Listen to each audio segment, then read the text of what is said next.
What's up, everybody? Welcome back to Devin the Bear. Today we're going to be discussing the Fawn and Aldo card along with this coming up week's card. We're going to see Charles Oliveira defend his title against Dustin Poirier. So let's go and get right into things. We had the preliminary card of the Rob Font versus Jose Aldo card. We saw some good fights. We saw Vince Morales knock out Luis Smolko to start off the card. I mean, it was just as good as it gets. We saw Luis Smolko come back after a pretty long layoff. He's supposed to fight Sean O'Malley a couple months back, and he had to pull out of that fight. And so we had what's that? Nothing. And so now we have to see his return. It didn't go his way. Doesn't take away from how good of a fighter he is, though. Luis Smolko has kind of been around the block for a little while. You know, he's becoming a normal name. And we also had Claudia Puelles defeat Chris Grutzmacher by a knee bar. I feel like we don't see knee bars that much anymore. Yeah, the way the jiu-jitsu game has kind of evolved, any kind of leg lock or heel hook or knee bar, those just don't work as well because people learned how to escape them really well. So with this particular one, he got Grutzmacher in it real quick and real deep. So it's one of those where you tap or I snap. Poor Chris Grutzmacher, though, man. He is definitely... He's really good, but he just fights these guys that are just on their way up. Like whenever... Alex Hernandez knocked him out. I mean, Grutzmacher had been out for a little while. Grutzmacher's best performance in the octagon was against Joe Lozon. He beat Joe Lozon up so bad that the doctor was just like, it's too much, you know. Joe Lozon was pissed. Yeah, and I mean, understandably so. I mean, Joe Lozon comes from the era where you go out on your shield, and Chris Grutzmacher, I don't know. Hopefully we'll see him back, though. And then we finally got to see William Knight and Alonzo Minifield have their fight. I was very excited for this fight. I mean, two guys that are absolute forces in the light heavyweight division. They're just kind of waiting for their big breakthrough. I didn't expect it to go to decision, though. That definitely threw me off. Yeah, I think both guys knew that they had plenty of respect for the other. So I think they knew they had to kind of play it safe if they want to keep their standing in the division. But unfortunately, one of them has to go. And that was Alonzo Minifield. William Knight got the nod by the judges. It was very good. They both put on pretty good performances, I think, but it went William Knight's way.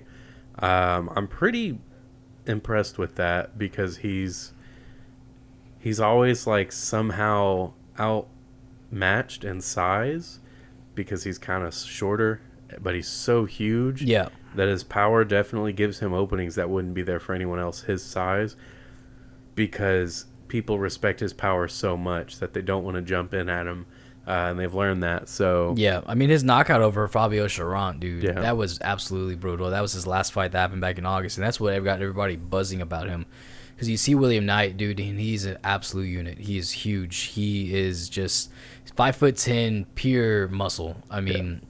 There's natty build. Yeah, and supposedly natty. He preaches about him being all natural. He looks like a freaking bodybuilder. I mean, he's ginormous. And guys like More Plates, More Dates, Derek from More Plates, More Dates, he's even talked about him as well. I mean, for somebody who's only 11-2 to have a guy who has over 1 million subscribers on YouTube talking about him, you know, there's definitely a buzz about him. So it was also good to see him go to decision, though, to know that he can go to decision. He can do it. Yeah, and that's definitely where he's grown. So I'm pretty happy with that. Yeah, I mean, a lot of people were saying, because I know that there was kind of discussion of, like, you know, Alonzo Minifield was doing a lot more of, like, clinching and controlling in the fight, but we had William Knight who was actually fighting in the fight, you know. So I think I always like to see that because it shows, like, this guy's clinching him, but the other guy's doing a lot more of the work. And so I feel like there kind of needs to be that kind of turn in judgment, and that was really nice to see as well. Then we had Cheyenne Bays defeat Mallory Martin by decision. That actually got fight of the night, another bonus for Cheyenne Bays. She's on a roll, you know. Really good to see. Really happy to see how well she's doing. So... yeah, I'm glad that she got the bonus. I'm sure she appreciates that one just as much as she did the last one. This one maybe gets to be all hers instead of Bill's. Right, and so hopefully she'll be able to enjoy this one. I'm sure her husband, is just as happy for her. I'm sure he is. Yeah, I mean, I think one thing for sure, though, I think we do need to see something out of JP real soon, though. Yeah, so his career might be, or as far as his career in the UFC, might need it. Yeah. Definitely with his career in the UFC, but I mean, it's good to see. I'm sure he's just as happy to see his wife doing well in the UFC as well. You know, doing so well in the UFC. But I would really like to see him come out with his next fight and do something pretty spectacular, just like how she has been. But I'm sure he's probably just waiting for. He's also in a very competitive division, so maybe it does make it a little tougher. Then we had Manel Cape defeat Zalgas Zumgolov by TKO in the first round. Another really good win for Manel Cape. I mean, he's finally finding his footing in the UFC. Former Rising champion coming in, and he's finally, he lost 2, and now he's winning 2, both by knockout. The dude's an absolute force. I think so, and I think now we're really seeing how good he really is. You know? He says that he's ready to be a champ. Yeah. He was like, I speak like a champ. I look like a champ. I fight like a champ. They asked him about his losses when he first came into the UFC, and he's like, yeah, everybody has a rocky start. Yeah. He said not everybody has a smooth start, and I had a rocky start, but you look at so many people in the past who had a rocky start and became a champ. It's just how it is sometimes. Yeah. I mean, look at guys like Jan Blachowicz. He had a very rough start when he came to the UFC. Not a lot of guys come into the UFC and have a really good start to go and to kick things off. Ian McCall had a pretty rough start. He had a whole rough thing with the UFC whenever he fought for them. And but I'm really happy to see how well he's doing. I really like whenever these guys who come from these other well-known promotions come over to the UFC and start doing well. Just shows that there's so much more talent outside of the UFC that we don't get to see. And then Dusko Todorovic, he defeated Maki Patolo by TKO also. So onto the main card, we had Alex Morano defeat Mickey Gall by decision. Really happy to see that. It was really good. There was a real heartfelt moment at the end during his post-fight press conference or interview, more so. Showing a lot of love and support to his father, saying that it wasn't for him, he probably wouldn't even be fighting in the UFC. So it was really cool seeing that. Then we saw the man Chris Curtis come back, defeat Brendan Allen by TKO in the second round. Which Curtis is just surprising people. He's coming in and he's destroying people. Yeah. I didn't expect it at all. Brendan Allen's a very good fighter, and when this knockout happened, they're both throwing strikes at each other, and you see Chris Curtis get knocked out pretty bad, or not knocked out, knocked back pretty bad, but Brendan Allen goes out. So it's just like that. That's one of those where Chris Curtis had the better placement, and it could have gone either way. Yeah, he's very good boxing. So very, very good placement for him with his punches, very precise, and I'm pretty excited to see what he can do now because that's a big win over a big name. Yeah, especially with somebody like an up-and-comer like Brendan Allen. We've seen Brendan when his only couple losses or stuff like this, though. He gets into dogfights and he doesn't really he gets into dogfights and he doesn't keep it going. His fire burns out pretty quick, and it's not questioning his heart. I mean, he's fighting killers. I mean, guys like Sean Strickland did it to him. Chris Curtis is doing it to him, and we're seeing what Chris Curtis is doing. He did it to Phil Hawes, and now he did it to Brendan Allen. He's not somebody to take lightly at all, I mean, I would not pay attention to the Vegas odds whenever you see him fight. So, can't imagine Chris Curtis fighting Sean Strickland. What's that? I can't imagine Chris Curtis fighting Sean Strickland. That'd be a fun fight, though. It would be, but I feel like Sean's bigger than him. He's a lot bigger. So much bigger. Chris Curtis is a short dude. Yeah. I mean, he's about the same size as Brendan Allen, so there'd be about that much size difference. But he's also a lot more stockier than somebody than Brendan Allen. I mean, he's a really big middleweight. So, I mean, hopefully we'll see that fight soon. But speaking of Sean Strickland, has a set bout for February. Yeah, taking Jack Hermansson. Oh, that's right. Yeah, that'll be a good one. My issue with that is I don't want Jack Hermansson to lose. Right. I really like him, and his only hope is get it to the ground. Yeah, I mean that fight is gonna be a long night if he doesn't get it to the ground. And good luck with that. Yeah. Actually, I don't know. He might have some luck with that. Apparently, I know a trick he could try. Yeah, just whip that shoulder out. Apparently Sean Strickland has very lazy underhooks, so hopefully Jack Hermansson hears us talking about this and is like, that's it. That's how I'm gonna win. Yeah. We're gonna engage in any kind of clinch and just wait for the underhook. Yeah, let's clip that and send it to him. It might work out. So, and then we saw Clay Guida finally come back. I mean, I was counting this guy out just a week ago. Like, not even a week ago. I was saying I don't think he beats Leonardo Santos. Comes back and gets a submission over a really well touted submission. Yeah. Submission expert. Artist. Artist. Thank you. Yeah, I really. am surprised. It was a rear naked choke. It was very deep, and he was crushing this guy's throat. Yeah. I expected a decision win. I expected Clay Guida cardio to carry him, and just like it always does, you know. Yeah. But he went out there and he fought a smart fight, and as soon as he saw the opportunity to get better position or get the positioning he needed, he took it. He was real fast with it. Yeah. I mean, it was definitely good on Clay Guida, showing that he's not somebody to be counting out just yet. You look at all the guys that he's came up with; they're not even in the UFC anymore. We've seen them kind of all spiral down. Guys like BJ Penn, Diego Sanchez. I mean, the list goes on with him. Really, well, all the guys that he was like back when he's having these good fights. Gray Maynard doesn't even fight anymore. Takanori Migomi, Rafael Dos Anjos still fights. Kenny Florian, yeah, that's a big one. He has a win over Nate Diaz. These guys fought the who's who of the lightweight division, and he's still going out there and beating these top tier contenders. Yeah. Yeah, the hair's fading, but he is not. Yeah, no, he is not. If anything, it's probably the better he gets, the more hair he loses. He's like One Punch Man. So also we saw Saitama. So we saw Jamal Hill get a knockout win over Jimmy Crute, which is kind of what I expected, but I didn't expect it to be that fast. Yeah, whatever, bro. Hey, dude, I love Jimmy Crute. Yeah, whatever, bro. Shit, what's it called? We all know Jimmy Crute ain't no Custer, but like, I'm just kidding. I'll stop there. We're not affiliated. Yeah, no, I was pretty excited for Jimmy Crute to come back from his loss against Anthony Smith. And I know Jamal Hill's got hands, but man, he just wasn't ready for it. No, he was not ready for it. Jamal Hill landed a really good shot right to the right off the bat to the back of the head, which usually, yes, that is illegal. But whenever you turn into it, that's what makes it not legal. And Jimmy Crute stepped over, and I feel like that punch would have landed right on the temple. Yeah. Had he not stepped over it, kind of into it, and that landed right on the back of the head. That would have been like a 10-second knockout. I think he got dropped like 3 times. Yeah, 3 times. The third one was in a minute.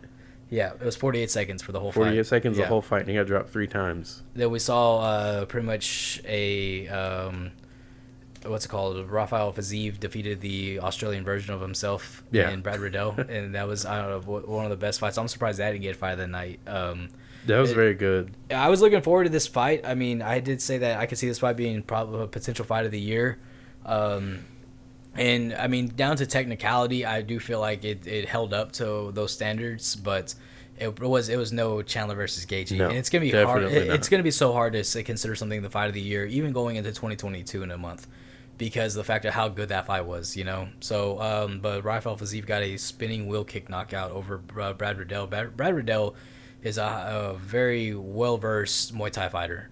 He used to coach guys like Israel Adesanya. He works with guys like Dan Hooker, all that stuff. And I'm just really happy to see Rafael Fiziev. I didn't want either of these guys to lose, but if there's anybody that's going to really make a name for himself, it's going to be somebody like Rafael Fiziev, just for the simple fact of it is we have a Russian who is really good at kickboxing. He's also trains with Poirier.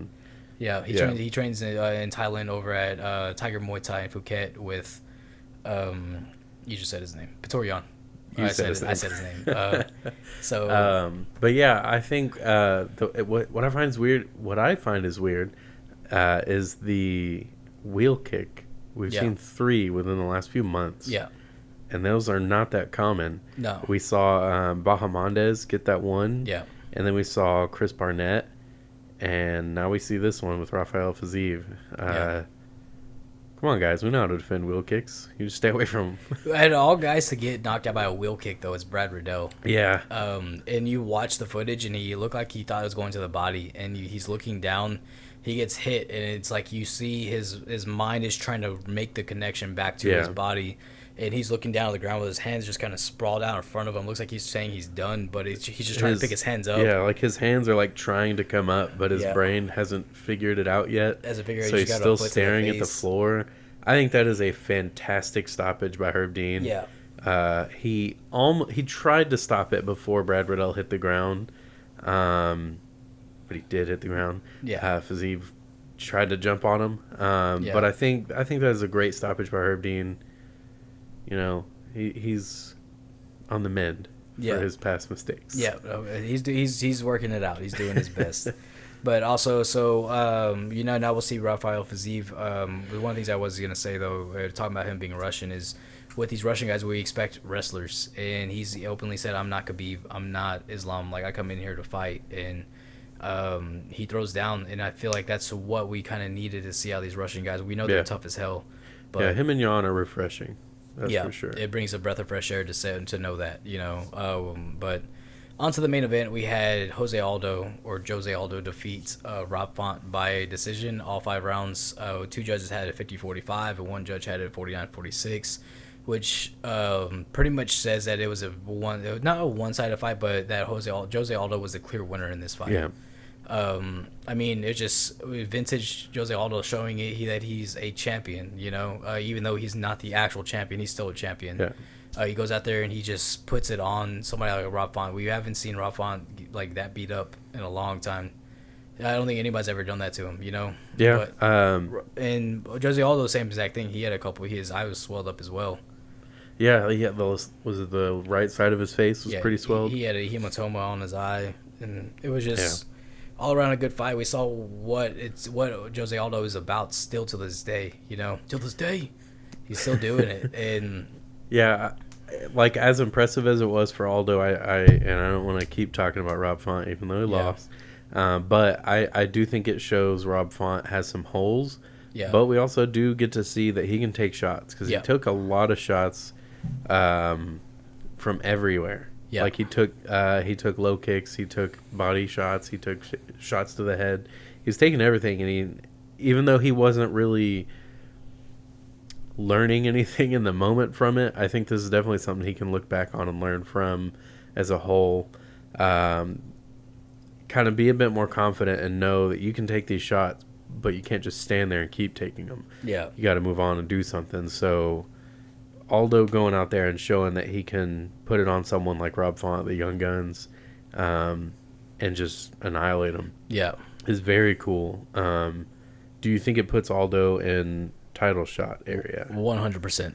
Yeah, I do. I believe that. I mean, if that division weren't so held up, almost. Yeah, it is held up. I think it wouldn't be so bad. It is held up. Yeah, it's held up for sure. It's a great division. I mean, it's it's definitely besides the lightweight division. Excuse me, it's a stacked division from top to bottom. I mean, at the top, very best, you have guys like Aljamain Sterling and Poirier. To you go into the middle of the division, you have guys like Merab Dvalishvili and Chito Vera. Then you get into the top 15, and then you have guys like Julian Paiva, right there at number 15. And then you get even more out of the division, out of the top 15, you got guys like Sean O'Malley and Adrian Yanez. So, I mean, no matter what, this is a highly competitive division. But with Jose Aldo, though, I do feel like that he's next in line for the title shot. But I wouldn't be upset if they made Aldo versus Dillashaw. Yeah, I don't see him getting the next title shot. Yeah. It'll either be Jan. I can't see it being Dillashaw either. Yeah. But I also don't think it could be Sandhagen. Yeah.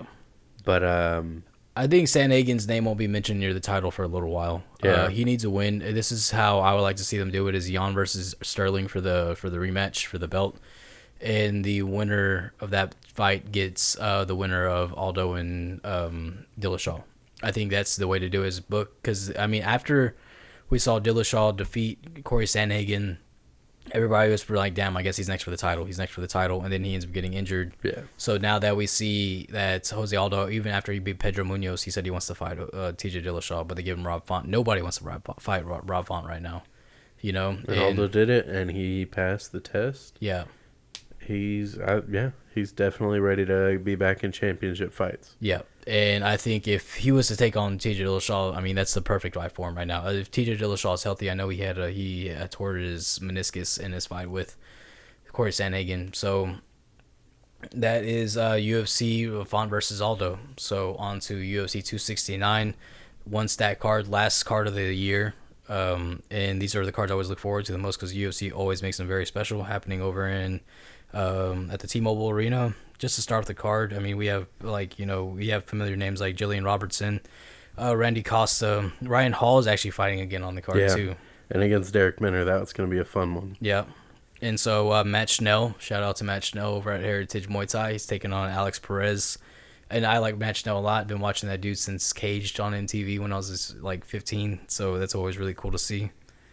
And this is a fight that you actually brought to my attention that's happening also is Andre Muniz is taking on Eric Anders. Yeah, that's going to be a fun one. I see it being a quick one, too. I don't see it going past the first round. Both guys are good enough to make it past the first, but they're going to be going for it. And I think if Eric Anders, or if anyone plays it, tries to play it safe, it's Eric Anders. For sure, and I don't blame him. I mean, Andre Muniz will definitely take a limb home if he has to. Yeah, he already has. Yeah. So, and Eric Anders has to be worried about gassing out. So I think he's going to have to play it safe if he wants to win this fight. Yeah. But I don't see him doing that. I see him going out there and trying to knock out Muniz real fast. Yeah, and so some more fights we have in the preliminary card. Augusto Sakai is taking on Tai Tuivasa. Why the hell is that on prelims? I don't know. We got to email Dana, ask him what the fuck's going on right there, you know? And then Dominic Cruz versus Pedro Munoz. That's going to be a good fight. I think if Dominic Cruz wants to prove anything, hopefully that he's still one of the best bantamweights out there like he has for the past, 10 years. A big win over Pedro Munoz is important, but I think he really needs to go out there and prove something, though. And Pedro Munoz has a lot to prove as well. If he actually wants to be considered, a top-tier fighter, he has wins over guys like Cody Garbrandt, and he's on a tear. Then he ran into Aljamain Sterling, and we kind of saw the derailment of Pedro Munoz. But I think if Pedro Munoz wants to boost his stock at all, he has to go out there and finish somebody like Dominic Cruz, which is not easy, but is definitely possible. And the next fight would be Josh Emmett and Dan Ige. Is Emmett still fighting? What do you mean? Did he get? I know he got injured, but I don't know how far back that was. I know that his last fight he got injured. Yeah, that's what I'm thinking of. I'm excited to see Josh Emmett fight and Dan Ige fight at any time. So it sucks they're fighting each other. Yeah, no. But I really want to see Josh Emmett win that fight. Yeah, I mean, Josh Emmett is the dark horse of that division, 100%. People do not talk about him enough, also because he's never healthy. He's always injured. I was going to say, it's understandable. Yeah, he's got heavy hands. He hits like a welterweight. He's only 145 pounds. If you see that dude, he's fucking jacked. He is stocky. You got Dan Ige, who does need a win, but I mean, I don't know. This is hard. I really like Josh Emmett. That's what I'm saying. It sucks that they're fighting each other. Yeah. But I think I still have my fighter picked in that one. Yeah. As Josh Emmett. And so onto the main card where we have Julian Paiva, who I was just mentioning earlier, taking on Sean O'Malley. That's a great fight right there. That'll finally a ranked opponent for Sean O'Malley, which I call complete bullshit. He wasn't ranked until this fucking fight got booked. Yeah. I kind of thought so too. Whenever you said that Paiva was in the top 15, I was like, is he? Yeah. When did that happen? It's just trying to get people like Sean O'Malley some more. Say, oh, he's finally ranked now. He's finally taking on ranked opponents. If he wins. Yeah, if he wins, he'll finally be ranked. But if he loses, now you just showed that he can't handle ranked people. Congrats. Yeah, and that's played yourself. That's how you get cut. Yeah. But yeah, go ahead, keep fighting bums for the same pay, right?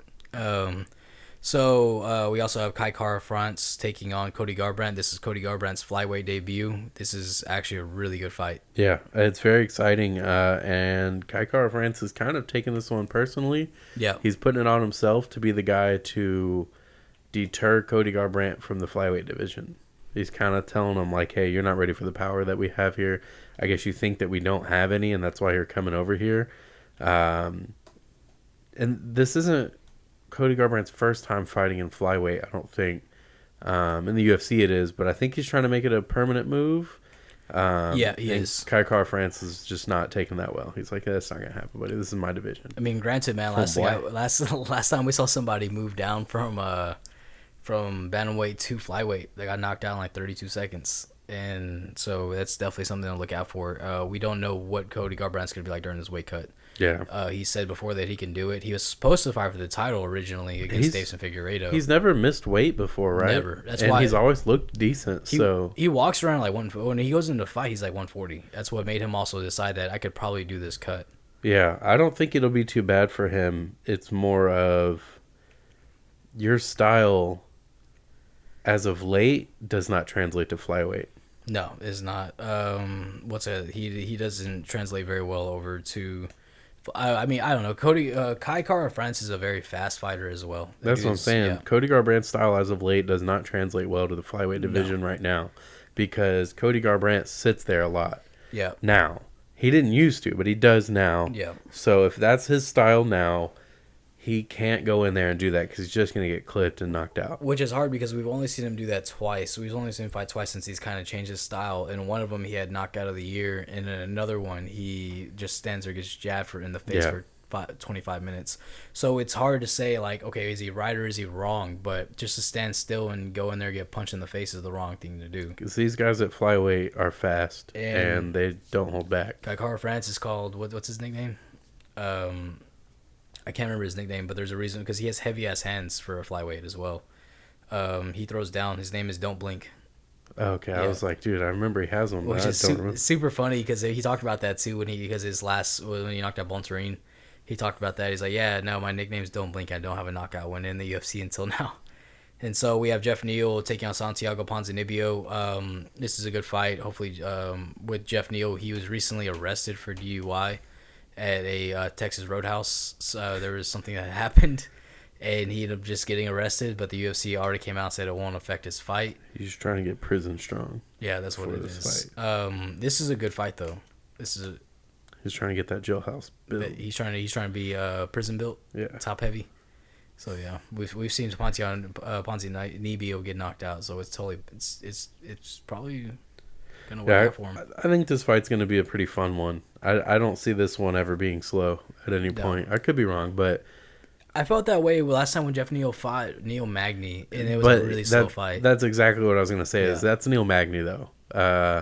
That's the kind of fight Neil Magny likes, and Ponzinibbio doesn't play like that. He doesn't like that. So I don't trust like that. So it's like Ponzinibbio, he's coming back. This is his third fight back since he tore his ACL. He has a win over Miguel Baeza in one hell of a fight. I mean, those guys went back and forth. But somebody like Jeff Neal, who has incredible boxing, I mean, we saw that, Ponzinibbio got hurt in the Baeza fight when he got knocked out against Jiling Leong. And it's one of those things where Jeff Neal packs a lot of power. And I think Jeff Neal only really needs one to really touch Ponzinibbio, and he gets that win. And I don't know. Also, Jeff Neal's a Texas boy. Like, I got his back through and through. I mean, shit. If he goes to jail, I'm going to jail. Oh, over some buns? What's up, dude? Have you had the butter? It's delicious. It's butter. No, it's cinnamon butter. Try it out. But yeah, that'll take us to Amanda Nunes and Juliana Pena. That fight's interesting because it's so easy to look past it. Yeah. It's so easy to just say Juliana Pena has no chance. Yeah. But you can't say that. You can't, because she's there for a reason. She's been at the top for a reason for a long time. But realistically, I'm not even just trying to hype this fight up. Juliana Pena is a very tough fighter, very good fighter. I mean, I can tell you right now, the one person that's not looking past her is definitely Amanda Nunes. Amanda Nunes is not expecting to walk in there, hit her once, and call it a night and get an easy check. She's taking this very serious, and if she's taking that serious, then I think we should all take it pretty serious. Yeah, I think that's definitely the correct way to look at it, because Amanda Nunes is always very focused. Yeah. But that being said, I do feel like because of that, Amanda Nunes is going to go in there and get a win. Just maul her? Yeah. More than likely. She's just so focused and so good. And so that's the thing too, is how focused she is sometimes doesn't make for the most exciting fights. But it's just one of those things where, what's up to me? Yeah. Like, okay, her Felicia Spencer fight I was not a fan of. Felicia Spencer just retired. Did you see that? No, I didn't. She retired. Good for her. I mean, what? Like, she's had a good career, man. She fought for the title. She went out on a win. Just kidding, I don't like her. But I think Julia Pena, like I said, she came back after a very, very tough knee injury, and she's really into the second prime of her career that she missed out on these years from her injury. She was out for a long time from that knee injury too, and completely tore her entire knee up.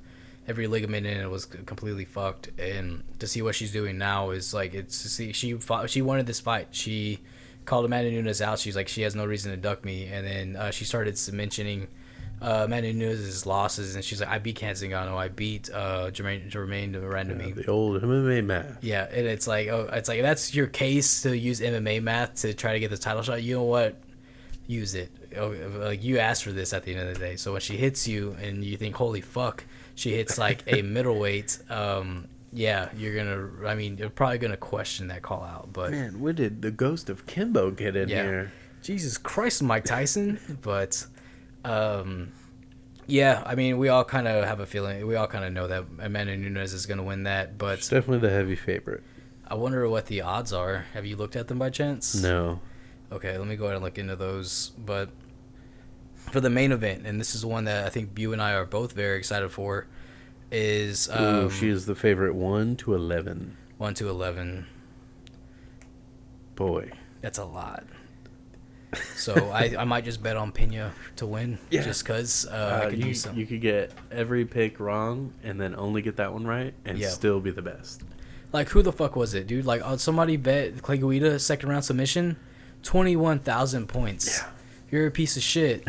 Like, how do you just manage to get that right? I looked up the odds right now. The current what's it called? The current right now is Amanda Nunes is minus 833 favorite, and Juliana Pena is a plus 500 underdog. That's huge. Not as much as her last fights have been, though. We've definitely seen bigger odds. The gaps anyway. Yeah, for sure. Especially whenever her last fight against Megan Anderson were huge. There was a lot. Which I wasn't counting out Megan Anderson at all, but it proved that we should have been, I guess. Which sucks because Megan Anderson's awesome. She got knocked out and submitted in one night. Yeah, but she's very good. So that just shows how good Amanda Nunes really is. Yeah. But speaking of how good someone is, the two best lightweights in the world are fighting. Yeah. For the title, that's going to be really good and hard to watch if you're a fan of either of these guys. It's because tough. I feel like this one's going to have everybody on the edge of their seat the whole time. Yeah. Dustin Poirier and Charles Oliveira, I don't think I've even said yet. But, Da Bronx and Diamond. Yeah. Diamond. El Diamante. I really think this fight could easily be an early finish or a decision. Yeah. Like, these guys could go anywhere. And I think that's one of the things that's going to keep people on the edge of their seats is just the fact that no matter what moment in the fight it is, it's going to be fire anywhere they go. Yeah. It's even when they're sitting back and just kind of assessing each other and what they're doing, everything is so tactical with what they're doing that at any moment, if it goes to the ground, we all know what Charles Oliveira can do on the ground. Yeah. But you can't forget what Dustin Poirier can do on the ground. And then standing, I think everybody's going to give the edge to Dustin Poirier. But look at what Charles Oliveira can do on it with his hands. Yeah. We've seen that time and time again. So it's really just anyone's fight. I don't see anyone having any advantage other than, Dustin Poirier may be bigger. And even then, Oliveira is lankier. Yeah, I mean, Oliveira has a lot of trouble coming down to lightweight, and that's why he doesn't do short notice fights anymore. That was kind of because when him and Tony Ferguson fought, Tony wanted him like that same month, and he was like, I can't make 155, and it's just too tough a cut for him. But I mean, the level of jiu-jitsu that Charles Oliveira brings to the game is scary. He has found his footing. He's on like a 10-5 win streak for a reason. He's up there. He's definitely champion for a reason. A lot of people count him out, call him a quitter because he was 21 years old coming in the UFC, fighting these grown men, and the fights that we've seen him quit in. I mean, against Cub Swanson hit him with a nasty uppercut right to the body, right to the solar plexus, put him down. How long ago was that fight? It was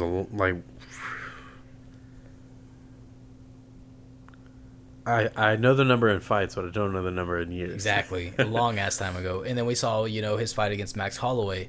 He tore his esophagus in that fight. And, I mean, and calling him a quitter in that fight, that probably could have killed him right there. We would have saw the first death in the UFC. It doesn't necessarily make you a quitter if that happens. I mean, there have been some times where we kind of question his fight and his spirit along with his heart, but Charles Oliveira isn't that person anymore. And to see, especially with I brought up his jiu-jitsu, is that's what made him special when he first got in the UFC. Yeah. But to see what he's doing now, I mean, he has completely reinvented his style of jiu-jitsu. He was a very aggressive jiu-jitsu fighter from the start, but now he's mixing it with American-style wrestling, which is scary, to really imagine. That's what Glover Teixeira did, and that's why he's so good now, is he's able to get these styles, put them together, and make him really, this is MMA, this is mixed martial arts, and that's what we're seeing with Charles Oliveira. Charles Oliveira has also really worked on his hands well. That check left hook that he got against Michael Chandler was picture perfect. Even somebody like Teddy Atlas, a legend of a boxing coach, has praised that left hook, saying how clean and crisp it was right on the chin. He's knocking out guys like Jared Gordon, Nick Lentz. Even though those fights were a little while ago, I mean, they started on the feet and he took it there. But with all that being said, though, Dustin Poirier is a fucking dog. Yeah. I mean, that dude is he's the diamond, He really is a diamond in the rough. Grew up in the streets of Lafayette, Louisiana. The streets. Yeah, he's out here, but I don't know why I said that's so lame. And he's just out. He's out here doing his thing. He's found his footing as well. He has 2 wins over Conor McGregor in 1 year. Yeah. Who can say that? And they're finishes. And they're both finishes. Regardless if one was a doctor stoppage, he was smashing Conor McGregor in that fight. I mean, he was getting touched up a little bit in that second fight, but in the rematch that happened right before the summer started. I mean, where was it during the summer? I'm yawning. Sorry. No, you're good. But regardless, he was putting a clinic on Conor once Conor was starting to kind of slow down a little bit, which was really early in the fight, and then he comes in there and he puts it on Conor that forces Conor McGregor to grapple. Yeah, which I don't care what anyone says. Conor McGregor initiated the grappling, and he went for the submissions. Yeah. Oh, my leg was hurt. Well, I had to. Yeah. He ended up saying that he ended up initiating it anyways, so there's no argument with that anymore, And so Dustin Poirier has a very unorthodox but yet really nice boxing. Yeah. They come from weird angles, so you don't really expect them. He will stand and bang with you until you quit. He's put out guys like Eddie Alvarez, who are super tough. Eddie Alvarez doesn't get the credit he deserves because he got knocked out by Conor McGregor, but he finished guys like Justin Gaethje, who it's not as easy as it sounds, As good as Justin Poirier's ground game is, though, he has been submitted by Khabib and by the Korean Zombie. Yeah. So if it goes to the ground, I definitely give the edge to Oliveira. 100%, yeah. But I don't think that I won't outright say that he's going to win it if it goes to the ground. Yeah. I mean, Dustin Poirier, we haven't seen him use his ground in a while, and after watching the Khabib fight, that made me sit there and realize, like, you need to get on the mats a little more. It for sure. He needs to get on the mats more, and I mean, if I was him, like, I would focus solely on my jiu-jitsu.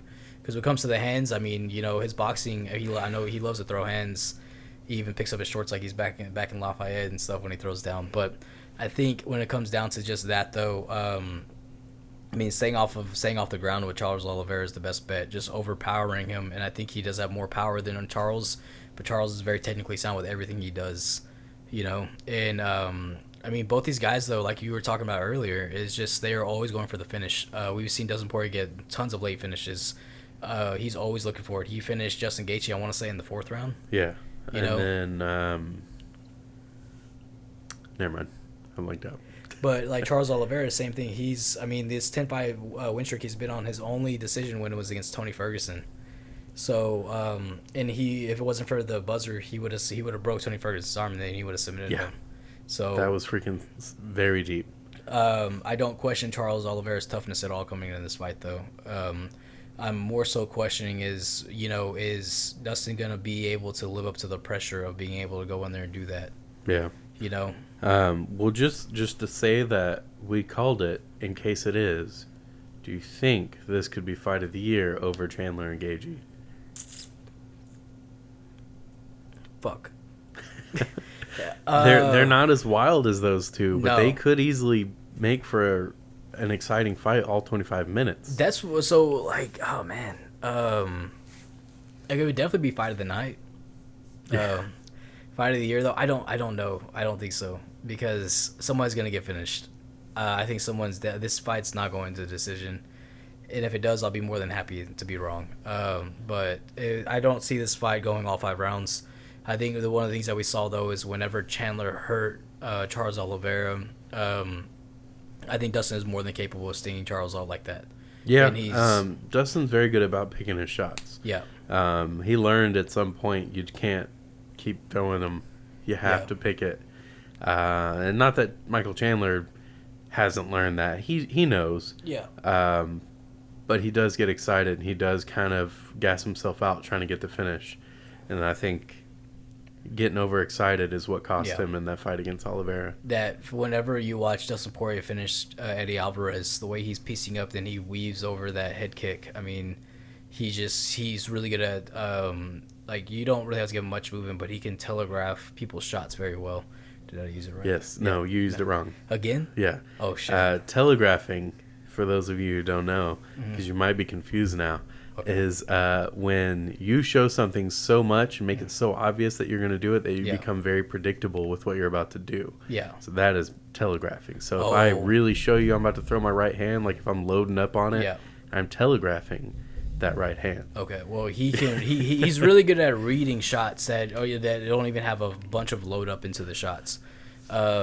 He's really good at doing that. That's what he did against Eddie Alvarez. He did it against Conor McGregor. Especially with that left hand. I mean, the way he weaves out of the way of, he just completely shoulder rolls that left hand That back. You know, shell. yeah. He just it's kind of weird how he does it. It's very like unorthodox.